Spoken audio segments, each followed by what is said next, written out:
So now to the topic of dough. You're ready to make your first pizza. How do you make it? Do you buy it? Do you thaw it? How do I go about that?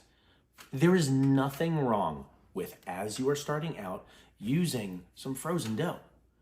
You can buy the dough pre-made, or you can have some frozen dough down the road from the dough that you made the night before.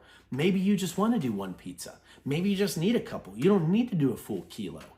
But we show you how to thaw that dough, how to use that dough. Obviously, not all of them are the same, but it is totally fine for you to get that frozen dough, thaw it, and use it. You can even buy pre-made dough from your local pizzeria. You love that dough recipe? Fantastic. Use it. But make sure that when you are using it, you're using the right size dough. You want that 250 gram dough ball to be able to make the 13-inch pizza. You don't need to buy it from your local pizzeria that makes a 16-inch pizza and make that into a 13-inch. It's gonna be way too much dough.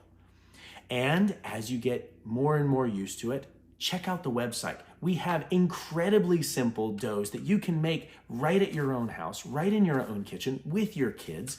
And there's just a whole new level of experience and expression of creativity when you go to make your own pizza dough. So as you start off, whether it's frozen dough, pre-made dough, or dough made at home, make your own pizza your creation.